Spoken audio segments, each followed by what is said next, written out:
আজ আমরা এমন এক অবিশ্বাস্য ও অলৌকিক ঘটনার রহস্য উন্মোচন করতে চলছি, যা শুধু মানব ইতিহাস নয়, বরং মহাবিশ্বের সকল সৃষ্টির জন্য এক মহাশিক্ষা বহন করে।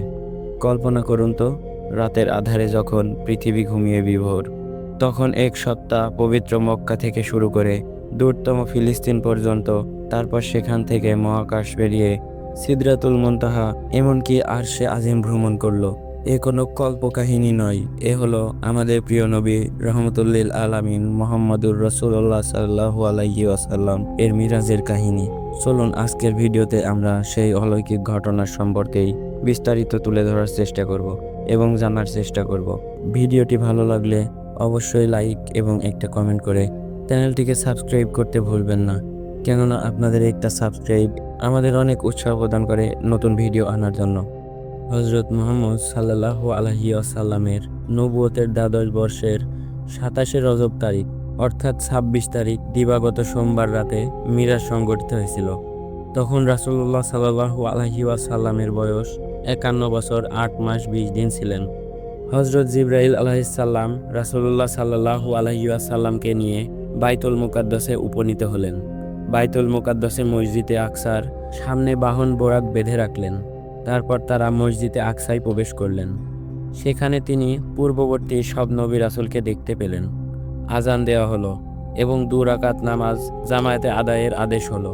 সকলে সারিবদ্ধভাবে দাঁড়িয়ে গেলেন এবং বললেন, কে হবে ইমাম?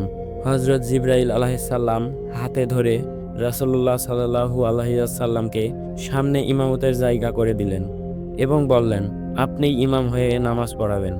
এ জামায়াতে নামাজীদের 7 কাতার হয়েছিল, 3 কাতার রাসূলদের এবং বাকি 4 কাতার নবীদের। রাসূলুল্লাহ সাল্লাল্লাহু আলাইহি ওয়াসাল্লাম এর সোজা পিছনে হজরত ইব্রাহিম আলাইহিসসালাম, ডানে ইসমাইল আলাইহিসসালাম এবং বামে হজরত ইসহাক আলাইহিসসালাম দণ্ডায়মান অবস্থায় ছিলেন। নামাজ শেষে জিবরাইল আলাইহিসসালাম বললেন, সব নবী রাসূল আপনার পেছনে নামাজ আদায় করেছেন, তাছাড়া কিছু সংখ্যক ফেরেশতা ও জামায়াতে অংশগ্রহণ করেছেন।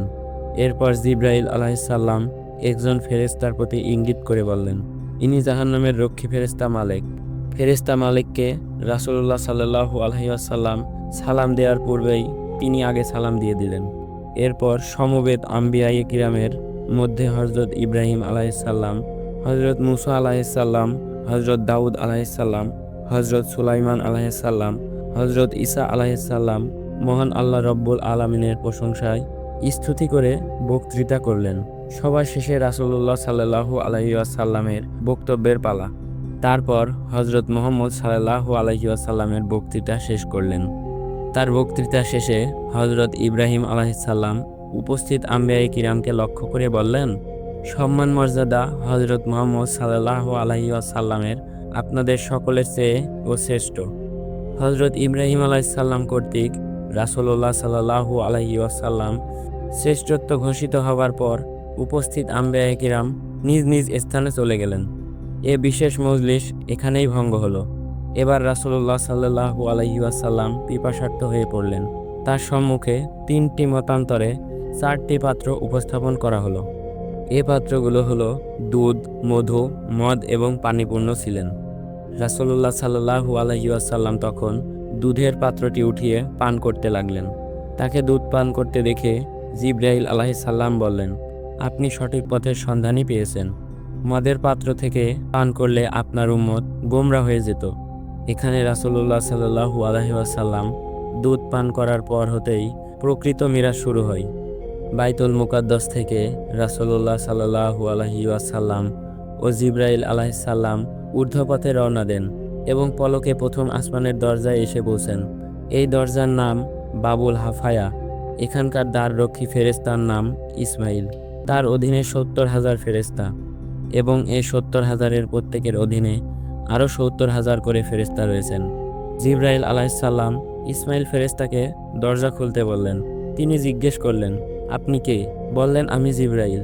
ইসমাইল ফেরেশতা পুনরায় জিজ্ঞেস করলেন, আপনার সাথে কে? জিবরাইল আলাইহিসসালাম জবাব দিলেন, হজরত মুহাম্মদ সাল্লাল্লাহু আলাইহি ওয়াসাল্লাম। জিজ্ঞেস করলেন, তার কাছে কি পয়গাম পাঠানো হয়েছে? জিবরাইল আলাইহিসসালাম উত্তরে বললেন, হ্যাঁ, পাঠানো হয়েছে। ইসমাইল ফেরেশতা জিজ্ঞেস করলেন, তাকে কি আসমানে আরোহণের অনুমতি দেওয়া হয়েছে? জিব্রাইল আলাইহিসসালাম বললেন, হ্যাঁ হয়েছে। তখন দ্বাররক্ষী ফেরেশতা স্বাগত জানিয়ে আকাশের দরজা খুলে দিলেন। দরজা খুলে দেওয়ার পর রাসূলুল্লাহ সাল্লাল্লাহু আলাইহি ওয়াসাল্লাম আসমানে আরোহণ করলেন। সেখানে হযরত আদম আলাইহিসসালামের সাথে সাক্ষাৎ হলেন। তখন জিব্রাইল আলাইহিসসালাম পরিচয় করিয়ে দিয়ে বললেন, ইনি আপনার পিতা আদম আলাইহিসসালাম, তাকে সালাম করুন। তিনি সালাম করলেন। তখন হযরত আদম আলাইহিসসালাম জবাব দিয়ে বললেন, পুণ্যশীল নবী ও সন্তানের শুভাগমন মঙ্গল হোক। অতঃপর হযরত আদম আলাইহিসসালাম রাসূলুল্লাহ সাল্লাল্লাহু আলাইহি ওয়াসাল্লামের বরকতের দোয়া করেন। হযরত মুহাম্মদ সাল্লাল্লাহু আলাইহি ওয়াসাল্লাম আদম আলাইহিসসালামের ডানে এবং বামে পিঁপড়ার মতো অসংখ্য অগণিত রূহ দেখতে পেলেন।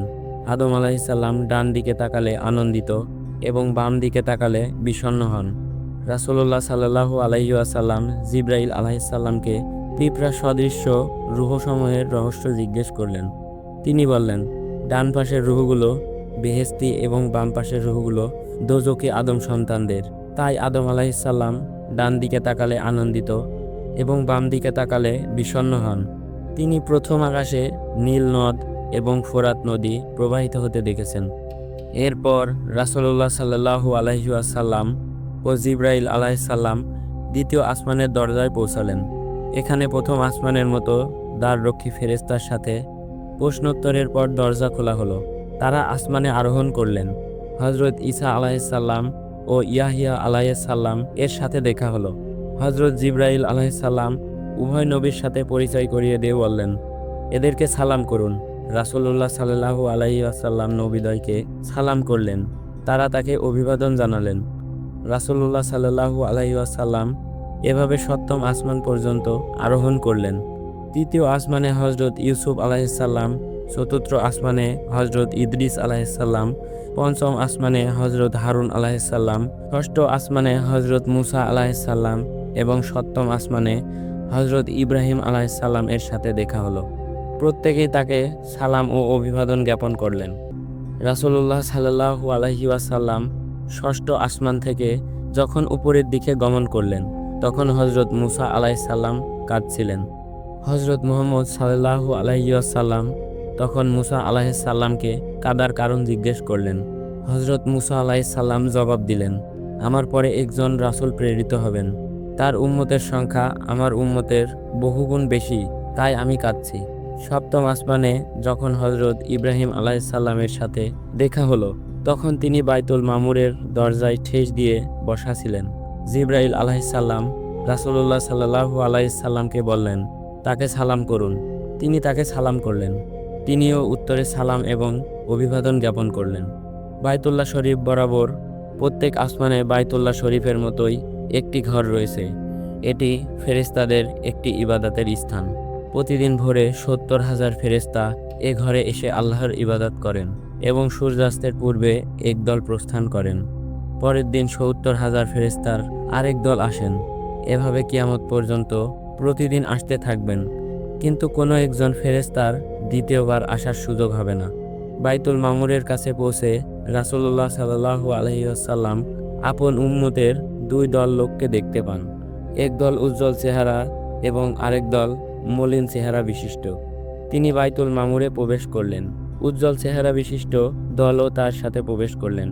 তিনি এ দলকে নিয়ে ২ রাকাত নামাজ পড়লেন। রাসূলুল্লাহ সাল্লাল্লাহু আলাইহি ওয়াসাল্লাম হযরত জিব্রাইল আলাইহিসসালাম এর কাছে উল্লিখিত ২ দল লোকের পরিচয় জানতে চাইলেন। হযরত জিব্রাইল আলাইহিসসালাম বলেন, উজ্জ্বল চেহারা বিশিষ্ট দল আপনার উম্মতের সেসব লোক যারা নিজেদের ঈমানের সাথে কুফরের সংমিশ্রণ ঘটায়নি। মলিন চেহারা বিশিষ্টরা নিজেদের নেক আমলের সাথে বদ আমলের সংমিশ্রণ ঘটিয়েছেন। এরা পরে তওবা করেছেন এবং আল্লাহ তাআলা তাদের তওবা কবুল করেছেন। ষষ্ঠ আকাশ থেকে রাসূলুল্লাহ সাল্লাল্লাহু আলাইহি ওয়াসাল্লাম জিব্রাইল আলাইহিসসালাম সহ সিদরাতুল মুনতাহা অর্থাৎ শেষ সীমানার কুল বৃক্ষের কাছে গমন করলেন। এ কুল বৃক্ষটির মূল ষষ্ঠ আকাশে এবং এর ডালপালা সপ্তম আকাশ পর্যন্ত বিস্তৃত হয়েছে। এর পাতাগুলো এক একটি এত বড় যে সমগ্র উম্মতে মুহাম্মাদি এর একটি পাতার নিচে দাঁড়ালেও তাদের স্থান সংকুলান হবে। এখানেও রাসূলুল্লাহ সাল্লাল্লাহু আলাইহি ওয়াসাল্লামের সামনে ২টি মতান্তরের ৩টি বা ৪টি পানপাত্র উপস্থাপন করা হয়। তিনি শুধু দুধের পাত্রই গ্রহণ করেন। তখন জিবরাইল আলাইহিসসালাম বলেন, আপনি ফিতরত অর্থাৎ মানব স্বভাবেই অবলম্বন করলেন। সপ্তম আসমানে সিদরাতুল মুনতাহায় হযরত জিবরাইল আলাইহিসসালাম রাসূলুল্লাহ সাল্লাল্লাহু আলাইহি ওয়াসাল্লাম এর নিকট হতে বিদায় নিলেন। তিনি জিবরাইল আলাইহিসসালামকে জিজ্ঞেস করলেন, কেন তিনি বিদায় নিচ্ছেন? তিনি বললেন, এ নির্ধারিত সীমানা থেকে যদি এক চুল পরিমাণও সামনে অগ্রসর হই, তবে আল্লাহর নূরের তল্লাজিতে জ্বলে পুড়ে আমি ভস্ম হয়ে যাব। এখন থেকে রাসূলুল্লাহ সাল্লাল্লাহু আলাইহি ওয়াসাল্লাম রফরফে আরোহণ করলেন এবং ঊর্ধ্বমুখে চলতে থাকলেন। চলতে চলতে তিনি আরশের কাছে উপনীত হলেন। এখানে আল্লাহ রব্বুল আলামিনের সাথে তার বিবিধ ধরনের কথোপকথন হলেন। কথোপকথন শেষে আল্লাহ তাআলা 50 ওয়াক্ত নামাজ ফরজ করে তাকে বিদায় করেন।